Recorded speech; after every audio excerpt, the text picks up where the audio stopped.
and I say, oh, I am enjoying this conversation. And I get worried when I realize that we are now moving towards the end, but we're still here. Now, I want us to talk about your love of shoes, right? This is one thing that brought me and you together. That brought me and you together. I've always loved taking pictures of my shoes, and I do that because you taught me that. Sometimes in the office, the only pictures we'd be taking of what we are wearing down there. And you really taught me that. And I sometimes go through your social media pages and I realize that, oh, she still does that, of taking a picture of her shoes. Tell me about your love of shoes. The love of shoes. I'm still asking myself even now why I love shoes so much. Yeah. Because as a child who grew up not liking all those girlish things like makeup, shoes, like most people still don't believe that I used to be a tomboy during my childhood. Like now me trying to slay and looking good, trying this makeup, people are still can't believe that I was a tomboy. I used to like boys things, boys sneakers. I But know. So my love for shoes is just shoes makes me happy. Like whenever I buy a shoe, my mood just changed. Like it brings that happiness in me. I don't know why. Yeah. And my grandmother keeps on fighting me that I always buy shoes. Now she wants say to that again. Did you say all my shoes? Say that again. Did you say grandma always fights you on your love? Yes, she always, my grandmother, she always fights with me that I have so many shoes lying around here. Now she wants to give them away. She even complains that some of them, I don't wear them. Like, my love shoes is something that I can't describe. I don't know. Like, I can't count how many shoes I have. And once I own my own place, I want to have a full bedroom that has Just shoes. shoes. Just shoes. Just shoes. Just a working closet with shoes. Wow. Wow. Yeah. Ntefo, I love shoes too. I really do.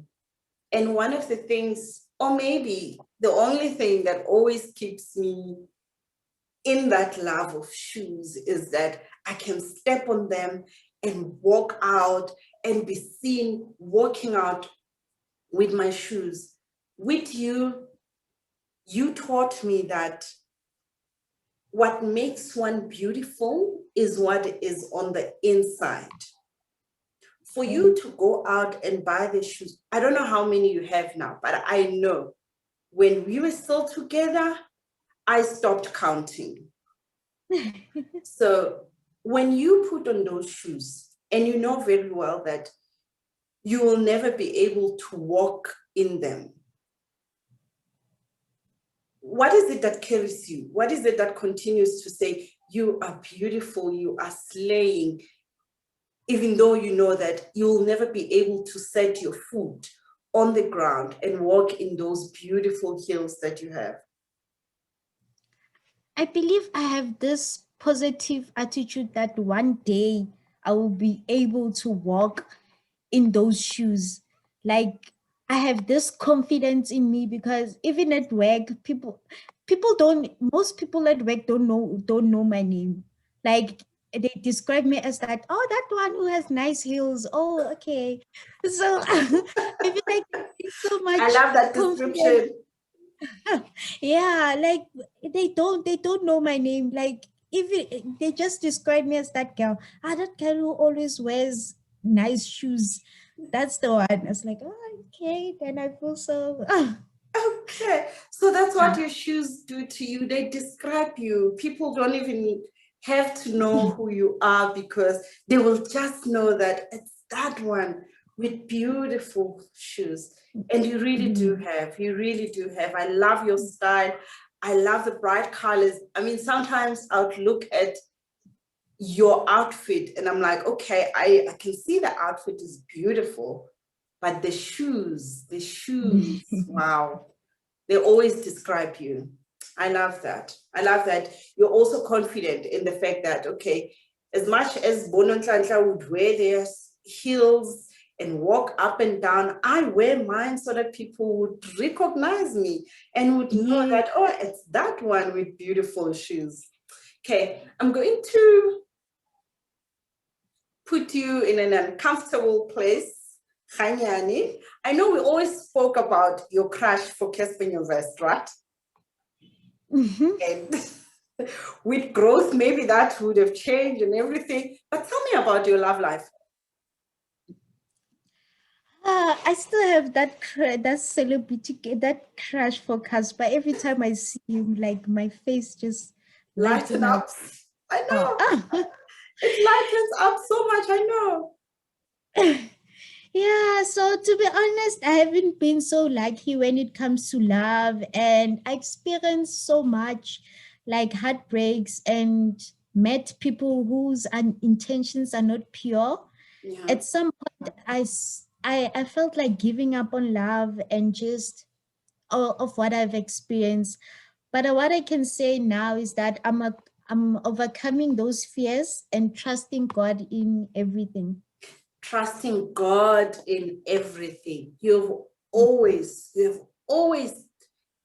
had that godly trusting attitude. And I love the fact that you even carrying it into your love space or heart space, because that's exactly where God sits. That's exactly where we need most protection. And I asked this on purpose because I know that one of the things that you've always said about yourself is that you love yourself. You love yourself. And this is a message that I would want every young person, every young woman listening to this to know that you need to love yourself so much so that you can see when you're not getting the right thing. Yeah. Okay. You need to love yourself so much so that it's clear when it's not it. Because most of the people who get hurt in relationships is because they don't even know themselves. What is it that they deserve? They have not given themselves that. So whatever they receive, they think it's love, and they remain in hurtful relationships. They remain in abusive relationships because they've never actually given themselves the best. But I know that you have loved yourself and continue to do that so much so that no one would take advantage of you. No one would give you less than you deserve because you know exactly what you deserve. I love that. I'm so proud that you still hold that the way that you did even back then. You know, these are all the things. And I said to myself, I just wanted to see how her development has changed, or how her growth or her success in her career has changed some of the values that she has. But you have proven me wrong.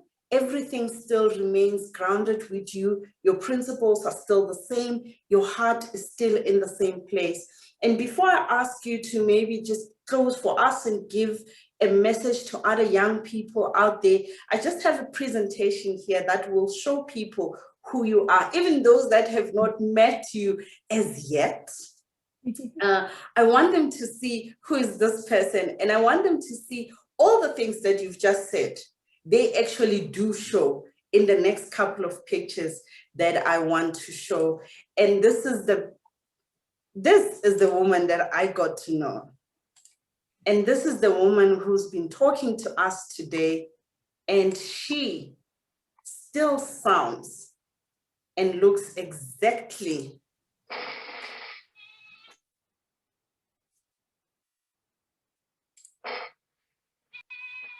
look at you. You are so full of life. You've always been. I celebrate you today, Nana. I see you. This is the kusheshe that I was talking about, that she would drive into the office and spin it.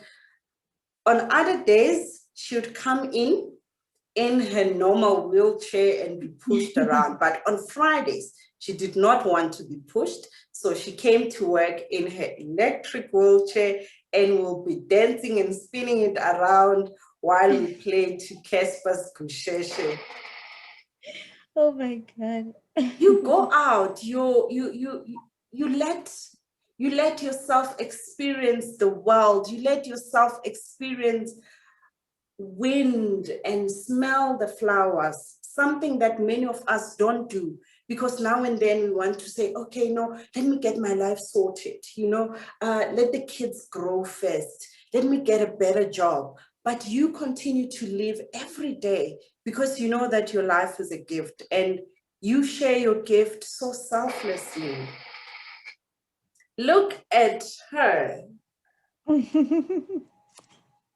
You know, the days when you were posting your pictures during your Devon trip, I thought to myself, I've been to Devon, right? I've been there a couple of times, but you always get there and you want to look around and make sure that you're comfortable, make sure that you're not seen and look at you, you just go out there.